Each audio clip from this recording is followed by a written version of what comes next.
Bien, c'est parti. Si vous êtes d'accord, évidemment, on va essayer de partager quelques mots sur la paracha de Vaïechev et en même temps, vu que c'est un Shabbat spécial, c'était à la fois Hanouka et à la fois la paracha de Vaïechev, et c'est tombé ainsi, sauf erreur, il y a 2 ans, mais la prochaine fois où nous lirons la paracha de Miketz qui arrive sans que ce soit absolument pas Hanouka, ben, il faudra attendre 5801. Enfin, dans 17 ans, on aura exactement la même configuration que cette semaine, parce que on a lu, Reni, on a lu cette haftara particulière de Hanouka pour la paracha de Vayeshev, alors que généralement Vayeshev précède la fête, et c'est à Miketz que nous retrouvons la fête de Hanouka. Vous comprenez, c'est que on a procédé à la lecture de Vayeshev Shabbat qui vient de passer, et c'est à la fois Vayeshev et Hanouka, et en général, c'est plutôt l'inverse, c'est que Vayeshev précède la fête, et c'est Miketz qui se trouve en lien avec la fête, et on procède alors, après la lecture de la Torah, à cette Haftara que vous connaissez par cœur, René Simchri. Donc, c'était le cas, sauf erreur, en 2021, puis ce sera le cas dans 17 ans. Donc, on se retrouve, on fera un Zoom dans 17 ans, et puis comme ça, on pourra se rappeler de ce soir. Voilà, pour vous dire qu'on a une configuration de la fête assez particulière. Donc, le 6e jour, je vous rassure, le 6e jour de la fête tombe toujours le jour de Rosh Chodesh, donc mercredi, c'est Rosh Chodesh. Et puis c'est Rosh Chodesh du mois de Tevet. Et parfois, le Rosh Chodesh et Hanouka tombent le jour de Shabbat, ce qui nous donne des sueurs froides dans la prière du samedi matin à la synagogue, parce qu'au lieu de sortir un rouleau, il faut en sortir non pas deux, mais trois, parce qu'il y a la paracha de la semaine, section donc normale hebdomadaire. On a les rouleaux de la Torah pour le Rosh Chodesh, pour la Néoménie, et puis les rouleaux de la Torah où on rappelle les sacrifices de l'inauguration du temple, vu qu'il s'agit d'une inauguration, la fête de Hanouka. Et donc on fait lecture du début des nombres de Parashat Nassau, c'est ce que nous lisons tous les jours, Bayam Hashini, Bayam Hashlishi, Bayam Harevi. Et donc, on procède aux trois rouleaux à la lecture des trois rouleaux de la Torah. Heureusement, samedi dernier, on n'en a sorti que deux. Et puis, si on est amené à manger du pain et on fait un Birkat Amazon, je peux vous dire que déjà cette semaine, il fut un peu long, parce qu'il a fallu rajouter un texte pour le Shabbat et un texte pour Hanouka. Alors, de surcroît, si c'est Rosh Chodesh, ça nous donnerait, ce qui n'était pas le cas cette année, ça nous donnerait le Birkat Amazon, les actions de grâce après repas, les plus longues de l'année. Voilà pour ce petit préambule. J'aimerais partager quelques mots sur la paracha de Vaïchev et pour avoir réécouté au moins 3, 4 fois le Rav Rosenblum entre vendredi et j'entends des bruits. Alors, c'est peut-être le voisin. Alors, entre vendredi et aujourd'hui, ce qui m'étonnait, c'est cette envie de retrouver à travers cette paracha de Vaïshev des références à la fête de Hanouka. Parce que on fait le rapprochement entre Hanouka, on fait le rapprochement entre Hanouka et, et Miketz, mais il est plus difficile de faire ce rapprochement entre Hanouka et la paracha de Vaïshev. Ce Shabbat, on a lu la paracha de Vaïshev, alors on sait que très souvent, on essaye de trouver des allusions. Alors, le chiffre 8 n'apparaît pas franchement dans le texte. Alors, peut-être il y a cette idée de 8 en lien avec le jour de circoncision, Bayom Hashmini, le 8e jour, nous circoncirons nos mâles. Et comment est-ce que nous pourrions retrouver ce chiffre 8? Parce que ce chiffre 8 qui va au-delà de la semaine et qui est plutôt eschatologique parce qu'on sait que le 7 représente le Shabbat, représente la fin de la semaine, le couronnement de la semaine avec toute sa dimension sainte qui est le Shabbat, et que le 8 est ce dépassement de cette sainteté. On est dans un temps messianique et on serait donc dans ce 8e jour qui est en même temps un clin d'œil pour la fête de Hanouka, mais surtout la Brit Mila, la circoncision, qui serait ce dépassement et donc ce parachèvement, ou plutôt cette manière de sublimer le corps et ce rapport à Dieu à travers la Brit Mila. En tous les cas, la paracha de Vaïshem nous donne des simanim. C'est que si vous ouvrez la fin de votre texte biblique, en hébreu, très souvent, on vous donne des simanim. C'est-à-dire qu'on vous fait des petites allusions sur le nombre de versets qu'il y avait dans la paracha. Et c'est marqué Yabok. Yabok, ça fait 112. Donc il y aurait 112 versets. Alors peut-être c'est une allusion aussi au psaume 112, mais je ne vais pas maintenant aller plus loin. Mais curieusement, on a 112 versets. Et d'après Rav Rosenblum, même si j'ai recompté les versets, je ne suis pas arrivé au même résultat que lui, mais il s'avérerait qu'on ait 112 versets, dont 8 qui ne commenceraient pas par la lettre Vav, alors que tous les autres versets, et ouvrez votre texte en hébreu, tous les versets commencent par la lettre Vav. Et, E-T, conjonction de coordination. Et vous avez ces Vavim, pluriel de Vav, vous avez ces Vavim au début de toutes les phrases, tous les versets de la paracha de Vaïshem, excepté 8 versets, curieusement, voilà un lien intéressant, qui ne commence pas par la lettre Vav.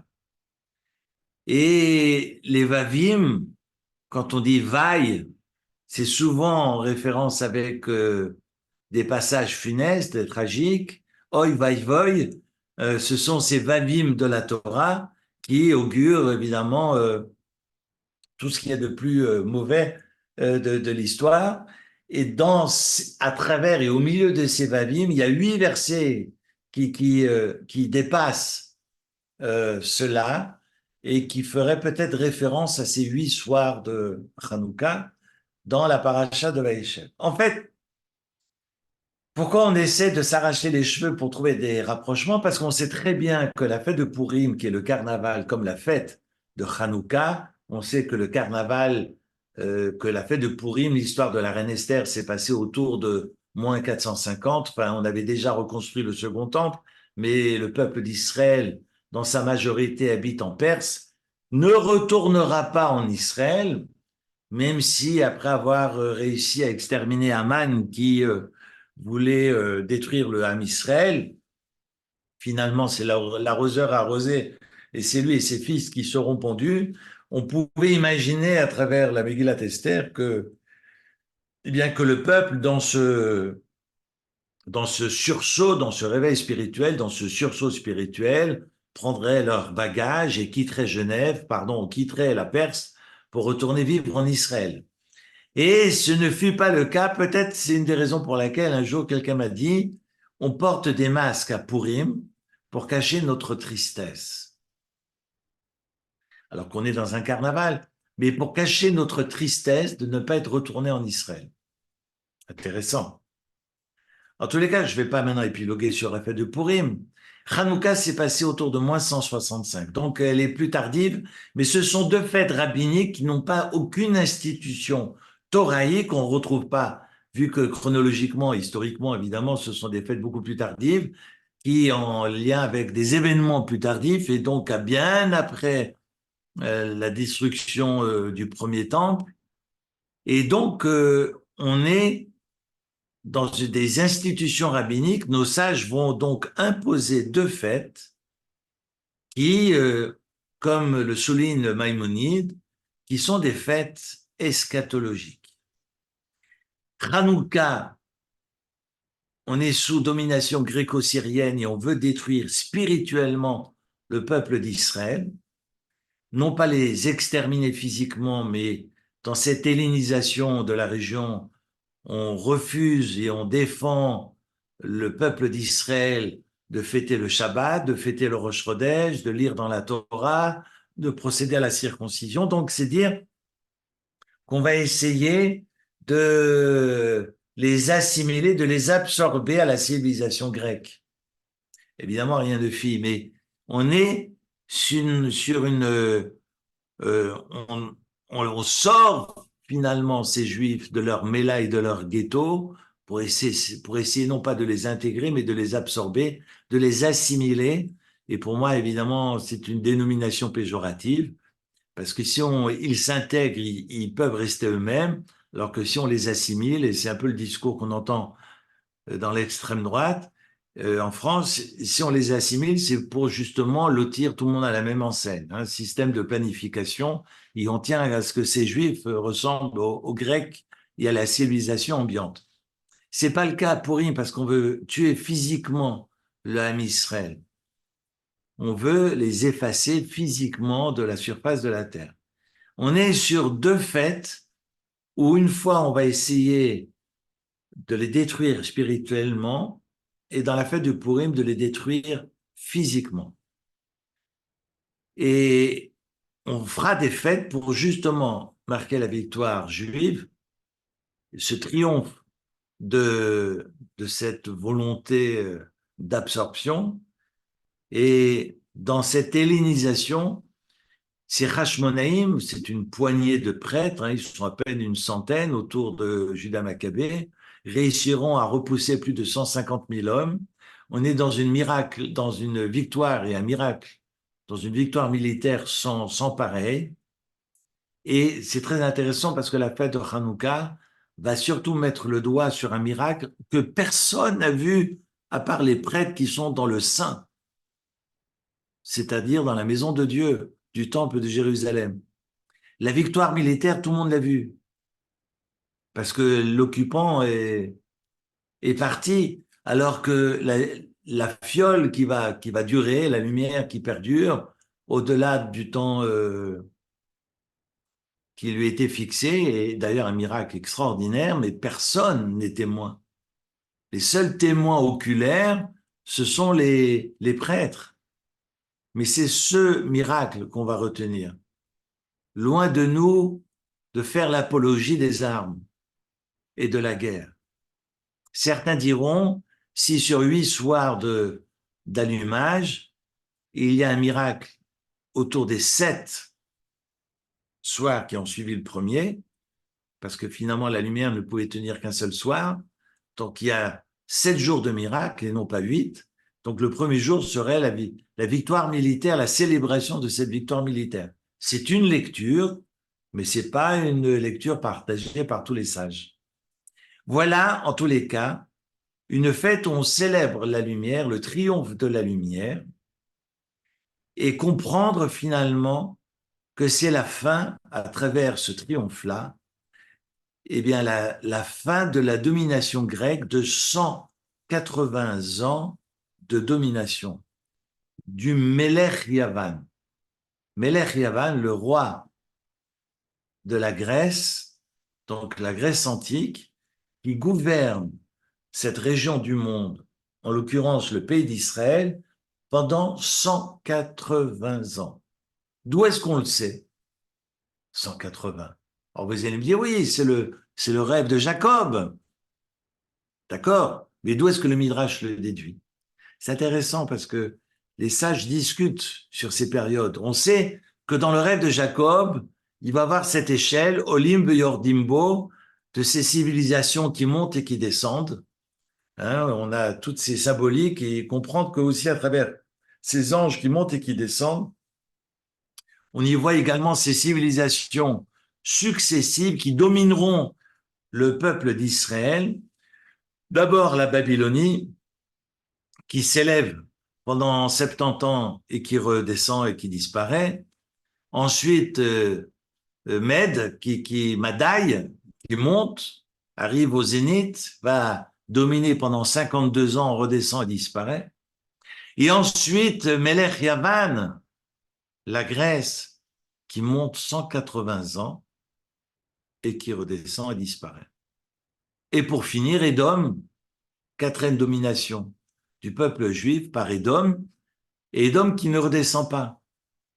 Et Jacob a peur, il dit, mais lui ne redescend pas, il ne redescend pas de lui-même, et Dieu dira à Jacob, d'après le Midrash, c'est moi qui le ferai descendre. Édom, j'ai envie de, non pas faire un raccourci, mais j'ai envie de dire que la Shoah, c'est Édom. C'est l'Occident. Mais c'est intéressant parce que ce Melech Yavan, alors je ne vais pas épiloguer sur Édom, mais Melech Yavan, c'est la Grèce antique. Et si vous regardez le début de Miketz, qui est la paracha que nous lirons la semaine prochaine, eh bien, regardez le verset 1 du chapitre 41.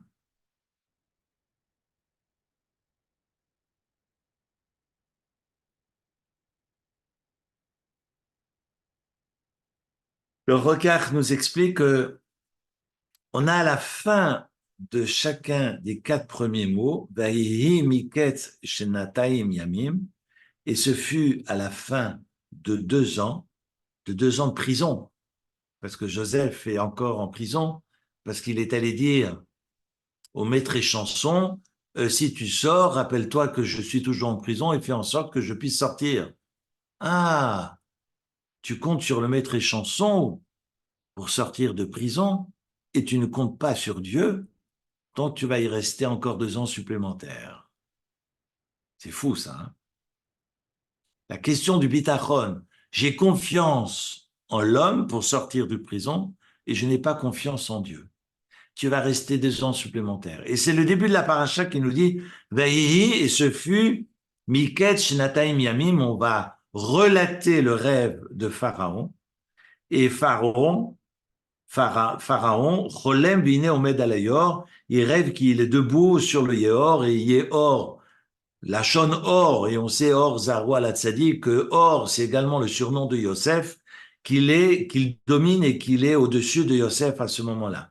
Mais bref, on est déjà dans la mystique, mais ce qui est intéressant, c'est que Vayehi, Miket, Shnataim, Yamim, si on retient les dernières lettres de Vayehi, c'est le Yud, Miketz, c'est le Tzadik, Shnataim, c'est le même, Yamim, c'est le même.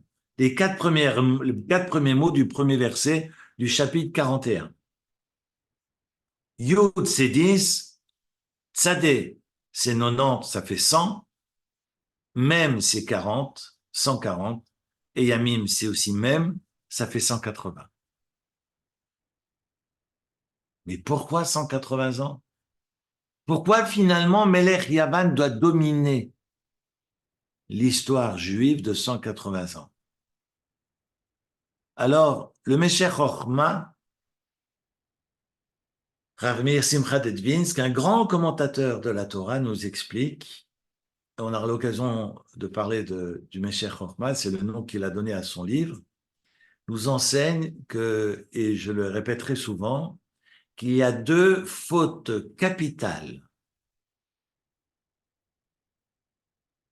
que le Ham Israël va devoir porter dans toute son histoire juive, jusqu'à aujourd'hui. 2 fautes capitales, l'une vis-à-vis de Dieu et l'autre vis-à-vis des hommes. L'une vis-à-vis de Dieu, c'est la faute du veau d'or, et Dieu a pardonné, parce qu'on sait qu'après la faute du veau d'or, Yom Kippour, après que Dieu ait pardonné et qu'on redescend avec les 2e tables de la loi, le lendemain de Kippour d'ailleurs, on a un Moshe Rabbeinu qui va demander au peuple d'Israël, vous allez réparer la faute du veau d'or en apportant tout votre or pour conjurer justement ce qui s'est passé et permettre l'édification du tabernacle. Et c'est ce que le peuple va faire, mais au lieu de le faire sur une longue période, ça va se faire à une vitesse incroyable. Et le 25 qui se lève, comme par hasard, tout est prêt et tout peut être dressé, érigé. Le tabernacle est prêt le 25 qui se lève, c'est-à-dire vous avez le 10 Tishri jusqu'à la fin du mois Tishri, 20 jours. Ensuite, vous avez pratiquement 30 jours pour le mois de Marcheshvan, et le 25 qui se lève, ben Hanouka, c'est le 25 qui se lève, comme par hasard. Il termine de rassembler toute cet or pour réparer la faute du veau d'or tout de suite après le mois de Tishri, et ils vont confectionner tous ces meubles, hein, l'autel, la table des pains, l'arche sainte, tous ces meubles saints qui occuperont donc le tabernacle, et tout sera prêt le 25 qui se lève. Et Dieu va dire, stop, Vayeshev, fais du Yishuv. Et ça, je le dis dans le sens laudatif. Vous allez attendre. Parce que si vous avez fauté, c'est parce que vous étiez impatient. Maintenant, vous allez attendre. Et vous allez attendre non pas un jour, 2 jours, vous allez attendre jusqu'au premier Nissan. Qui se lève, fin de qui se lève, Tevet, Shevat, Adar. 3 mois et quelques jours. Et le premier Nissan sera donc l'inauguration du temple. Vous voyez, le peuple complètement fou. Je dis, mais pourquoi? Parce que je vais maintenant vous demander de patienter, de faire ce yishuv, de pouvoir vous asseoir et ne pas être dans cette course infernale à l'image de cette civilisation grecque où il faut consommer, il faut être devant les écrans, devant ses smartphones, devant ses ordinateurs. Ce que je vous demande, c'est de vous mettre devant les bougies de Hanouka et de les regarder sans être pollué par tous ces écrans, sans être pollué par cette hellénisation. Gam vegam. Il n'y a pas de place. On essaie de conjuguer les mondes au quotidien. Je vous demande devant ces lumières de ne pas vous éclairer des lumières, mais de les regarder et de prendre un temps, à l'arriquement il s'agit d'une demi-heure minimum, d'un temps et de les regarder pour que vous compreniez où est l'essentiel et où est l'accessoire. Évidemment, je fais un raccourci, parce que la fête de Hanouka n'existait pas. Mais vu que tout fut fini le 25 Kislev, j'ai envie de dire, ce 25 Kislev devait avoir lieu l'inauguration. Eh bien, il a lieu, parce que le mot Hanouka veut dire inauguration. On réinaugure un temple qui a été souillé par le culte de Zeus, et en repoussant l'occupant, cette domination gréco-syrienne païenne va permettre finalement de remettre le Beth Amikdash dans le culte de Dieu, à travers le culte de Dieu, et de retrouver nos fondamentaux. Mais il faut apprendre le rapport au temps, il faut apprendre la patience. Péché capital, qui est donc l'impatience, et de reprendre finalement, de recouvrer le sens perdu. La faute, comme dit le Mesher Chochma, la faute vis-à-vis de Dieu, c'était la faute du veau d'or. Et la faute vis-à-vis des hommes, c'est la vente de Joseph. Que ce soit les Harogé Malchut, c'est-à-dire les martyrs de la foi, les 10 martyrs de la foi, dont Rabbi Akiva, qui a été dépecé vivant par les Romains. Tout ce que le Ham Israël a souffert, ne serait-ce que par les 10 martyrs de la foi, c'est en réponse de la vente de Joseph.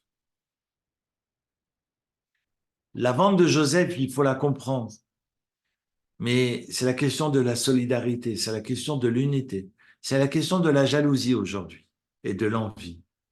Parce qu'on envie ce que les autres ont, on est jaloux et on n'est pas capable d'être solidaire.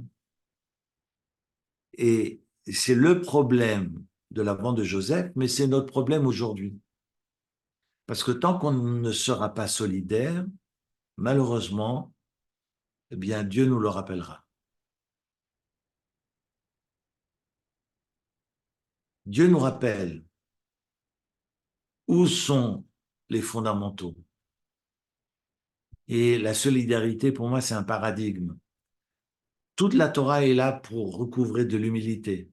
Et c'est en étant dans ce rapport à l'humilité qu'on arrive finalement à accepter la différence de l'autre et de vivre ensemble. Parce que sans solidarité, même s'il n'y a pas de Shabbat, même s'il n'y a pas de cache-route, sans solidarité, le monde ne peut demeurer pérenne. Et inversement, s'il y a Torah, s'il y a cache-route, s'il y a Shabbat, mais qu'il n'y a pas solidarité, le monde est détruit. Et on l'a vu à travers le déluge. On l'a vu.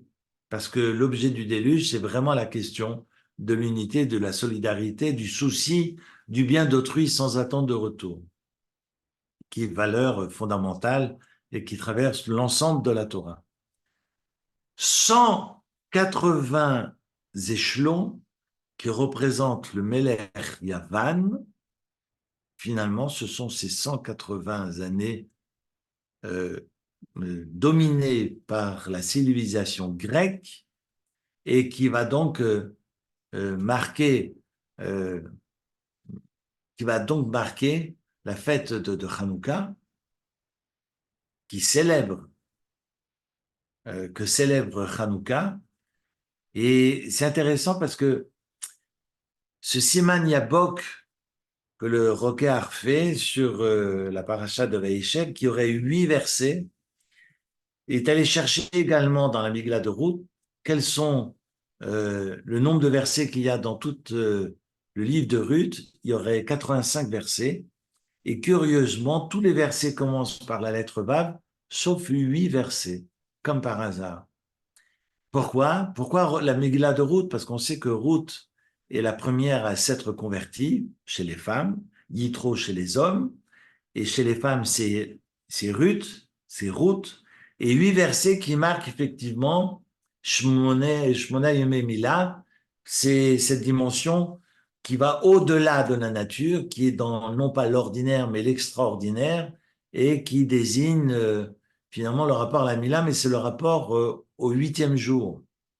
8 jours, ici dans le Parashat de Ve'eshev, et également 8 jours dans la Megillah de Ruth. La vente de Yosef est réparée par Melech Yavan. Le Rav Rosenblum nous enseigne que il y a le Chet HaEgel et Mechirat Yosef, la faute du veau d'or et la vente de Joseph, et que la vente de Joseph est réparée par cette domination gréco-syrienne. Cher payé. Et va encore plus loin.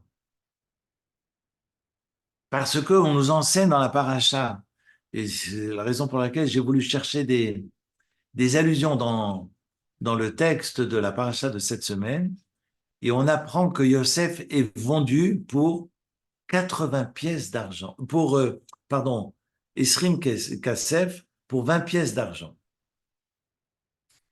Et moi, j'ai toujours pensé, avant d'entendre ces commentaires, du Roquard en l'occurrence, et Mégalé Amoukot, c'est que curieusement, j'ai pensé que les frères avaient réceptionné chacun 2 pièces d'argent, 20 divisé par 10, mais en fait, ils ne sont pas 10 à l'avoir vendu. Ils ne sont que 9. Parce que Yosef, sur les 12, est vendu, donc il n'en reste plus que 11. On sait que Benjamin est resté auprès du père, donc ça fait 10. Et on sait que Rouven est retourné chez son père pour le servir. Donc en fait, ils ne sont que 9.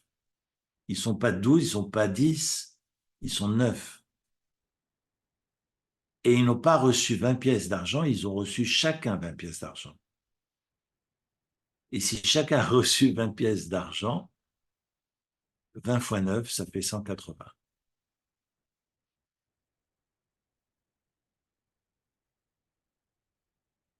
Donc on peut comprendre l'allusion faite par nos sages sur Melech Yavan, sur cette domination gréco-syrienne qui dure 180 ans, à l'instar du rêve de Jacob, parce qu'ils ont reçu de l'argent pour cette vente. Alors vous allez dire, mais il faudrait aussi comprendre comment cette jalousie est née.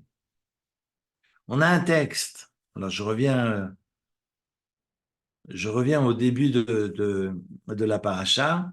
On nous enseigne au début de Vaïechev, Elle Toldot Yaakov Yosef. Alors, retrouvez le texte à ses débuts. Au début de Vaïechev, on est au chapitre 37, verset 1. Vaïechev Yaakov Eretz Megurei Avi Eretz Kenaan. On a un Yaakov qui s'installe dans le pays des errances, Megurei, des pérégrinations du Père, en pays de Canaan. Et le verset 2 commence par Ele Toldot Yaakov Yosef. Que veut dire le mot Toldot? Toldot, généralement, on le traduit par les descendants ou les engendrements. Quels sont les engendrements de Jacob? Yosef. Mais si on nous parle de la descendance de Jacob, il faut mentionner tous les enfants de Jacob. Et pas seulement Yosef. Que signifie Ele Toldot Yaakov?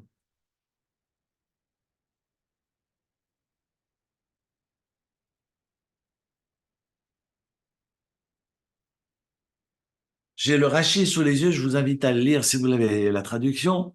Ce qu'il faut, j'ai envie de reprendre, essayer de synthétiser, c'est un grand mot.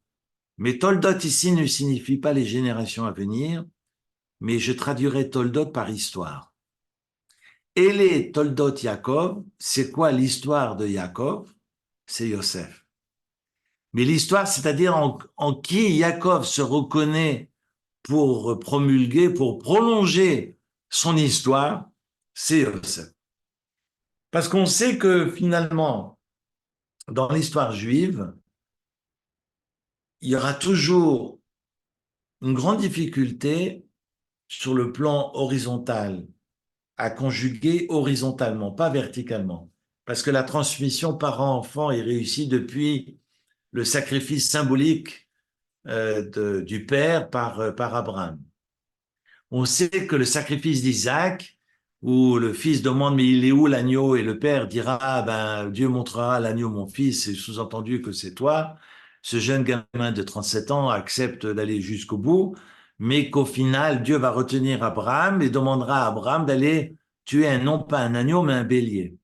Et symboliquement, si vous relisez Marie Balmary, enfin tous les penseurs autour de ce texte très intéressant, et pas seulement, également les Mefarshim de la Torah, on sait que le bélier étant le parent de l'agneau, et que Abraham est prêt finalement à sacrifier symboliquement, éduquer, de permettre à son fils de tracer son propre chemin, alpi d'arco, mais non pas alpi d'archi, qui puisse suivre son propre chemin à lui, non pas le mien, pour qu'il puisse finalement trouver son sens, son orientation, et c'est son chemin qui lui appartient et non pas le sien qui vient se prolonger à travers. J'ai voulu être artiste, j'ai pas pu être artiste, donc je fais tout pour que mon fils rentre à l'Académie française. À la comédie, pardon, pas à l'Académie, à la Comédie française. Vous voyez comme c'est difficile pour un parent d'accepter que son enfant bah, n'est pas là pour aboutir ses fantasmes ou ses frustrations. Enfin, je suis complètement complexé. J'aurais voulu être un artiste et puis finalement, je ferai tout pour que mon fils le devienne. On est loin de tout cela, bien sûr, et tout ça, c'est révolu, c'est digéré, et tant sur le plan psychique que sur le plan de l'histoire et sur le plan existentiel, parce qu'on voit un Abraham et un Yitzhak qui se donnent la main, non pas en montant sur la montagne, mais en redescendant de la montagne. Et ce qui est extraordinaire, Shneem Yardav, ils se donnent la main, donc ils sont OK par le fait que, éducaré, qu'ils sortent de sa voie à lui et qu'ils veuillent aller dans un ailleurs et pas forcément assouvir les fantasmes du Père. Donc sur le plan vertical, les affaires sont réglées depuis le début de la Torah. Toutefois, et c'est la question d'aujourd'hui, c'est la solidarité horizontale, ce qu'on appelle en bon français liberté, égalité, mais surtout fraternité, parce qu'on assassine ces fraternités depuis quelques décennies. comment j'arrive à être dans cette fraternité, à accepter mon frère de sang ou pas, mais de l'accepter et de vivre avec lui. On sait que quand Abel, ça finit en boucherie, mais on le voit aussi qu'à travers Ishmaël et Yitzhak, c'est une grande difficulté, comme entre Jacob et Esav, c'est également d'une grande difficulté. Et puis, ça l'est également d'une grande difficulté entre Judas et Joseph. Parce que Judas se reconnaît à travers son grand-père Yitzhak, qui est non pas sur un repli sur lui-même dans le sens péjoratif, mais plutôt sur l'idée que je dois m'élever, je suis dans cette asymptote, dans cette tension, sans nécessairement passer par l'autre. L'autre n'est pas obligatoire dans ma constitution. Ce rapport à l'autre n'est pas constitutif. Et c'est la grande difficulté que réside entre Jacob et dans sa transmission entre Yehuda, entre Judas et Yosef. Yaakov, contrairement à son père qui est dans cet élan vers le monde, cette ouverture, et qui ne conçoit pas une tension j'allais dire, cette unité avec l'autre. C'est et l'un et l'autre ensemble et avec l'autre que je suis dans cette unité. Et donc, c'est un passage obligé à ma propre constitution. C'est la raison pour laquelle, curieusement, le Rachid nous dira que Yosef, à 17 ans, s'arrange les cheveux. Il est coquet? Non, il n'est pas coquet. Parce que le rapport à l'autre passe aussi par cette apparence. C'est pas une apparence pour l'apparence, c'est pas l'apparence pour le paraître. Il est dans l'être. Mais pour être dans cet être avec l'autre, j'ai besoin de passer aussi par cette dimension que je ne galvaude pas et qui me permet de me rapprocher des enfants des chiffrottes, des servantes. Et qui lui permettra ultérieurement d'accéder à des postes, hauts postes tels que vice-roi d'Égypte, donc vice-roi du monde, parce que l'Égypte pourvoit le monde entier, pas seulement les temps de famine, mais c'est vraiment l'Égypte qui, qui est qui est la mégapole, finalement, qui est l'Amérique d'antan. Il faut comprendre le fond, ce qui habite Yosef et ce qui habite Yehuda. Yehuda sera le père, l'ancêtre de David, Amelech. C'est pour ça qu'aujourd'hui, on parle de Melech David, Mashiach ben David et Mashiach ben Yosef. Le Mashiach ben Yosef, c'est pas un homme, c'est un temps, et on est sous l'égide de Mashiach ben Yosef pour qu'adviendra le Mashiach ben David. Mais je ne peux pas accéder au Machar ben David si je n'arrive pas à intégrer ce temps de Machar ben Yosef qui est finalement la question de la solidarité et qui est de la responsabilité, non pas de Bibi, mais qui est de la responsabilité de tout un chacun. Et les Toldot Yaakov Yosef. Yaakov est convaincu que pour réussir faire venir le Mashiach, je vais faire un raccourci, pour trouver le salut, eh bien, il faut investir dans ce que représente Yosef, et non pas Yehuda. Et les Toldot Yaakov, son histoire, le prolongement de celle-ci, c'est Yosef. Vous allez comprendre, finalement, quel a été ces Ezer Kenegdo, ces couples magiques, et finalement non pas opposés, mais complémentaires entre Abraham et Sarah, Yitzhak et Rivka, et Yaakov, et Rachel et Léa, ce double homme et double femme. Donc, comme Atlas qui essaie de trouver un équilibre entre ces mondes, qui finalement se retrouve dans le débat qu'il y a fondamental entre Yehuda et Yosef. Ils ne s'entendent pas là-dessus. Mais vous allez me dire, ça s'arrête là? Non. Ça traverse l'histoire, parce que c'est la discussion qu'on va retrouver entre Beth Shammai et Beth Hillel. C'est la discussion qu'on va retrouver entre Rabbi Shimon Bar Yochai et ses pairs. C'est la discussion qu'on va retrouver encore plus tard entre Rabbi Eliezer et Rabbi Yoshua. Donc on a constamment un rapport au monde qui diffère selon ces héros. Et est-ce que le salut passe par cette voie-là ou passe par celle-ci? Elou ve'elou divrei Elohim Chaim. La voix céleste qui avait clamé que toutes les voix sont justes. Mais la halakha aujourd'hui, elle est selon Beth Hillel. On suit Beth Hillel parce qu'on est sous Meshach ben Yosef.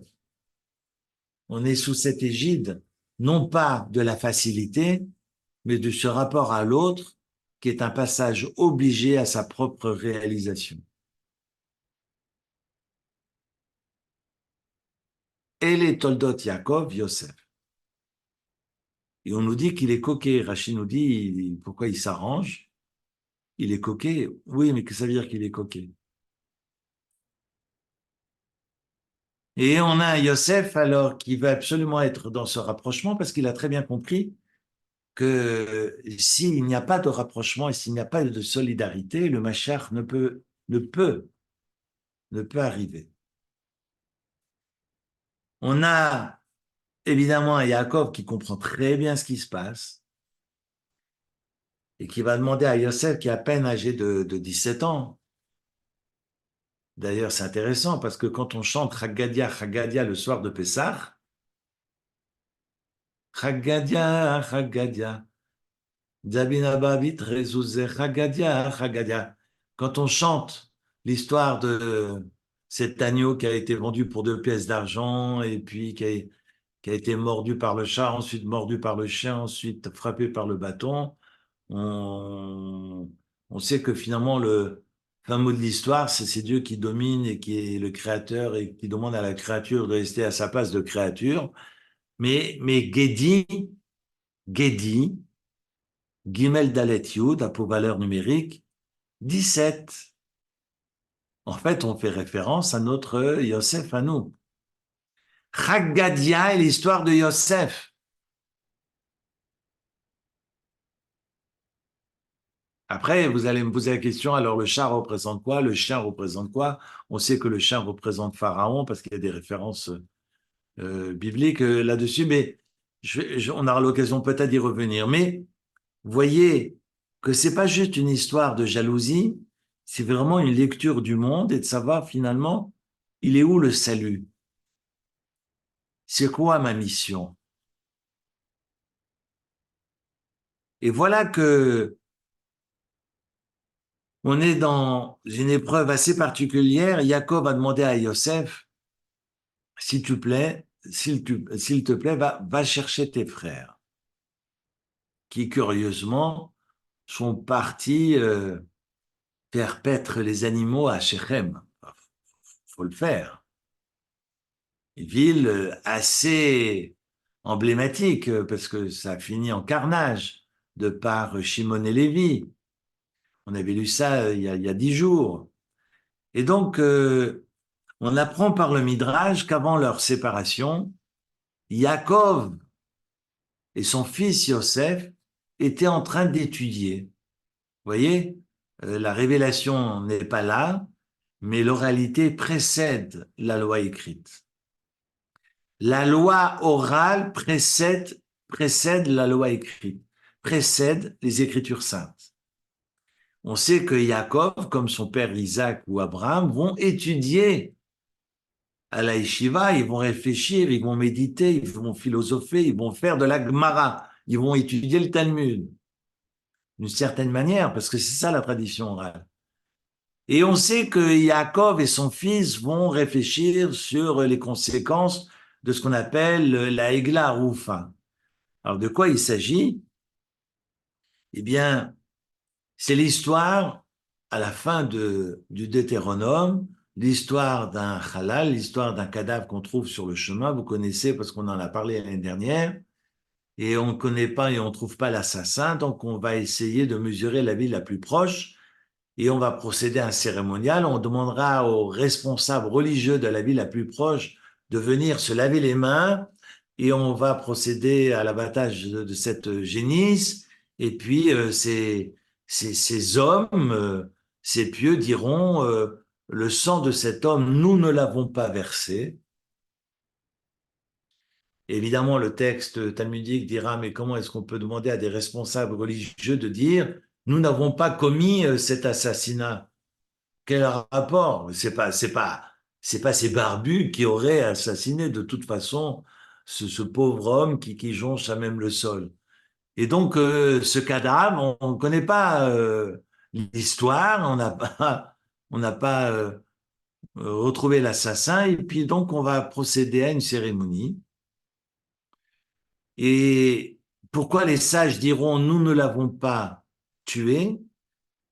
Parce que le texte ajoute dans le Talmud, les sages diront on ne le connaît pas parce que s'il était passé par chez nous, on lui aurait donné de toute façon le gîte et le couvert, et donc il n'aurait pas été livré à lui-même, il ne serait pas arrivé tomber sur des brigands qui le tuent comme ça, impunément, mais il serait passé par notre communauté, on l'aurait de toute façon accueilli parce que c'est la norme de toute communauté d'être dans l'accueil de qui que ce soit. Évidemment, je parle des autres villes parce qu'à Genève, on est dans l'accueil, mais je parle toujours des autres. Hein. Mais on est dans l'accueil parce que forcément, quand quelqu'un est de passage, on lui offre le gîte et le couvert et on le raccompagne. On lui donne ce qu'on appelle tzedal aderer, des provisions pour le chemin. Si quelqu'un a des provisions pour le chemin, eh bien, il ne s'égare pas et ne se retrouve pas à des brigands ou à être brigandé ou brigandé lui-même. Résultat des courses, aujourd'hui, il est assassiné, mais s'il était passé par chez nous, les résultats, enfin, les conséquences auraient été différentes.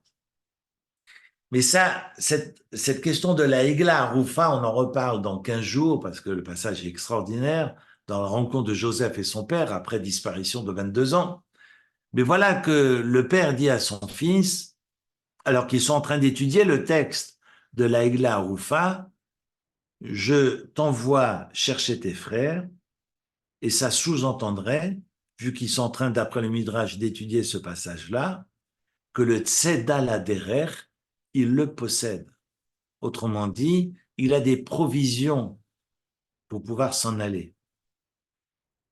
Quand bien même, forcément, Yaakov sait qu'il reviendra. Mais au pire, il a suffisamment de provisions pour ne plus revenir. Quand on est dans ce tzedal aderer, parce que c'est ça le but de l'enseignement, c'est que je puisse moi être autonome et que mon identité ne vacille point devant l'adversité. Je suis confronté dans mon voyage de la vie, je suis confronté à l'adversité avec ses hauts et ses bas, et grâce aux provisions acquises, grâce, j'ai envie de dire, à la Torah que m'a enseigné mon père de mémoire bénie, eh bien, je suis censé pouvoir rester moi-même en Égypte. Et c'est ce que le texte nous le prouve à travers la rencontre, enfin, si j'ose dire, entre la femme de Potiphar et Yosef, qui voit son visage, le visage de son père, au dernier moment, alors que la femme de Potiphar essaie de le tirer vers lui, de tirer vers elle. Et la question de savoir est-ce qu'on a suffisamment donné de bagages à nos enfants, suffisamment de provisions pour qu'ils puissent rester juifs, ou en tous les cas pour qu'ils puissent rester des mensch en toutes circonstances, c'est peut-être l'enseignement que veut nous faire le Midrash à travers l'expédition, l'aventure de Yosef qui part à la recherche de ses frères et qui rencontre l'ange Gabriel sur le chemin et qui lui demande Ma atam mevakesh. Magnifique. Qu'est-ce que tu cherches? Regardez, les mots sont très beaux.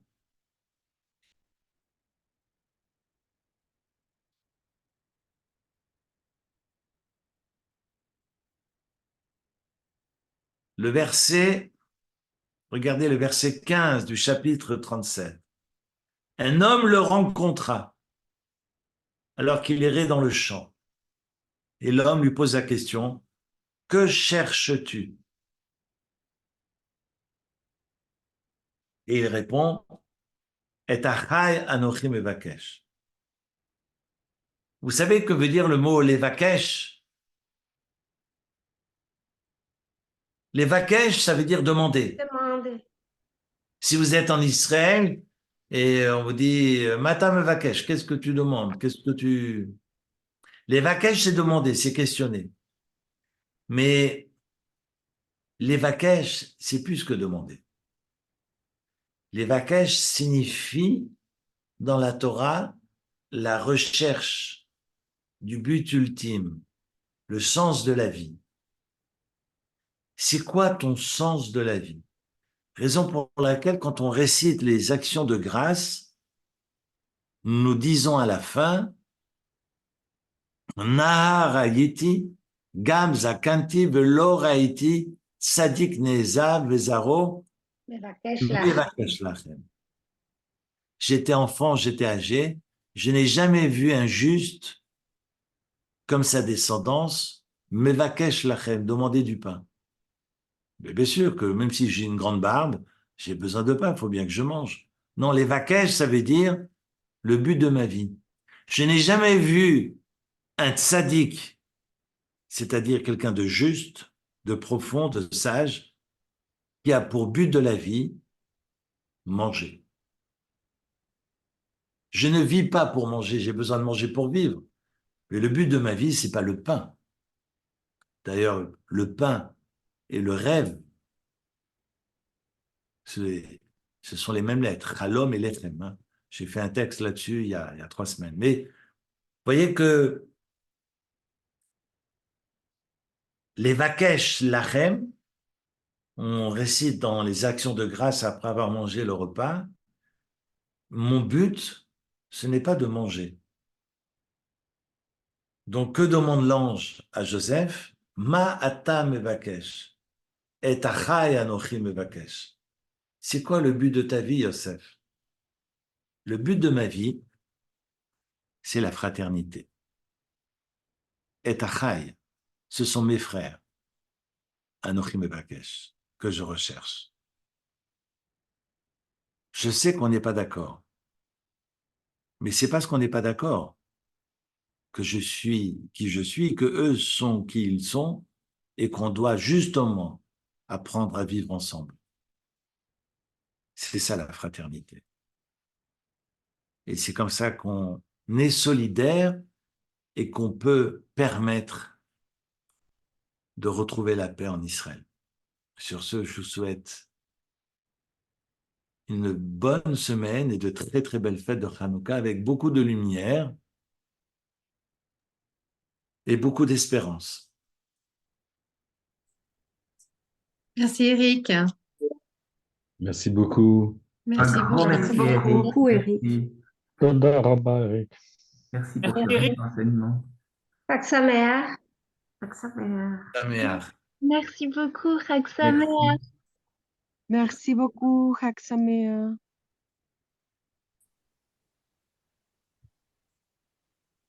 Merci. Merci à vous.